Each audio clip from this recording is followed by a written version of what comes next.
गुजारा करना ही पड़ेगा। अगर मैं अपना मोबाइल बदल लूँ तो क्या होगा? ये बिल्कुल ऐसा होगा जैसे मैंने इस दुनिया में एक नया जन्म लिया। फिर लोग कुछ मुझे कभी बता नहीं सकेंगे कि इस दिसंबर में जूते ख़रीदने के लिए हवाओं को आप किस तरह शिकस्त दे सकते हैं। 70% ऑफ वाली सेल से फ़ायदा उठाने के लिए मुझे किस इलाके में खुली जूतों की दुकान पर जाना होगा? या फिर ये क्या हातिम ताई वाली मौजूदा ऑफ़र कब तक चलती रहेगी? मैंने सोच कर शदीद उदास हो जाता हूँ।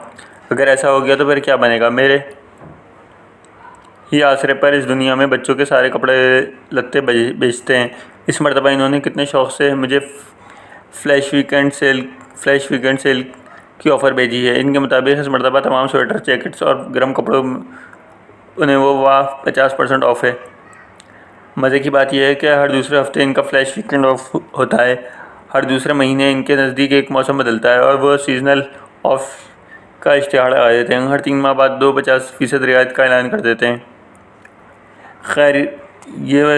खैर मैं सुकून से पूरा मैसेज पढ़ता हूँ और इसे डिलीट कर देता हूँ, क्योंकि मेरी बेटी अब बड़ी हो चुकी है। शायद इन्हें अब अपने मैचिंग सॉफ्टवेयर में कोई ऐसा फ़िल्टर लगाने की ज़रूरत है जो इन्हें अलर्ट कर सके और बताए कि भाई फ़लाँ ग्राहक ने के बच्चे अब तुम्हारे कपड़े पहनने की उम्र से निकल चुके हैं, इसका नंबर डिलीट कर दो।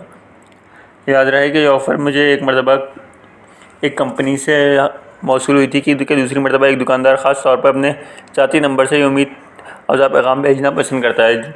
जिस मैसेज से मेरी सुबह होती है, इसके बगैर ज़िंदगी गुजारने का सोचते सोचते मुझे मुश्किल लग रहा है। रोज़ सुबह ठीक 10 बजे वो लोग मुझे एक पैगाम भेजते हैं जो पिछले कई सालों से एक ही फॉर्मेट का है। ना उसके लफ्ज़ों में कोई तब्दीली है, ना इसके अंदर मौजूद स्पेलिंग की गलतियाँ ठीक हुई हैं। वो एक ट्यूशन सेंटर का इश्तिहार है।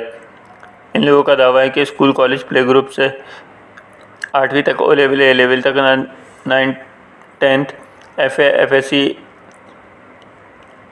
ICS, BA, BCom, ACCA, MCAT, ECAT, इन सब चीज़ों को पढ़ाने के लिए इनके पास ऐसे काबिल उस्ताद मौजूद हैं जो घर पर आके पढ़ाएंगे। आप सिर्फ इनका नंबर मिलाना, टीचर आपके घर में आएगा।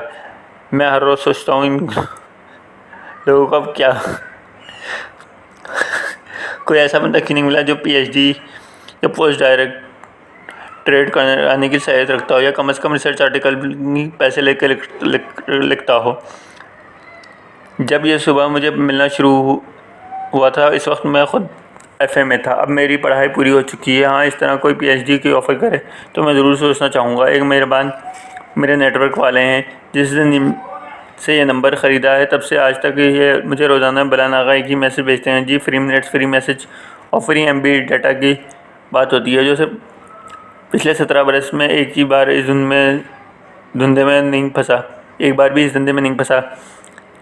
क्या इस ऑफ़र से इस्तना दिया जाना मुमकिन नहीं है? लेकिन फिर सोचता हूँ कि अगला जन्म मिला तो मैं बहुत से ऐसे मैसेज भी होंगे जिनसे महरूम होना मुझे तकलीफ़ दे लगेगा। जैसा कि हर दफ़ा आप वो इश्तिहार आता है कि लुकिंग फॉर अ रिश्ता, तो दिल ज़ोर से धड़क जाता है। बावजूद एक शादी को बहुत काफ़ी समझने के बावजूद ज़िंदगी भी दोबारा कोई ऐसी हरकत करने का इरादा दूर दूर दूर तक ना होने के फिर भी कुछ होता है दूर कहीं फ़िज़ाओं में बजने लगता है।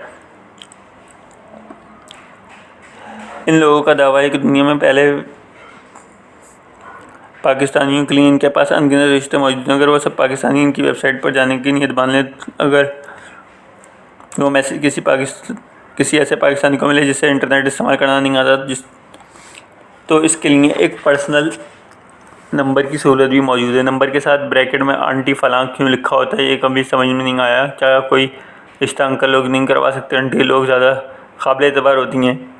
इस तरह कोई 1-2 बरस हर वीकेंड पर मुझे वो मैसेज ज़रूर आता है जिसमें पहले रूस, Azerbaijan, Ukraine, China, Thailand, Philippine वगैरह के नाम लिखे होते हैं। इसके बाद लिखा होता है राजदारी शर्त।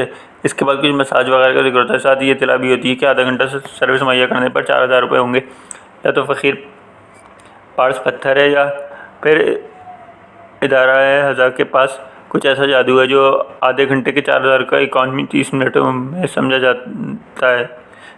जाता है। कुछ भी हो, एक तसल्ली हर मरतबा ज़रूर होती है कि साहिब किरदार लोगों में बहरहाल अपना शुमार अभी तक होता है।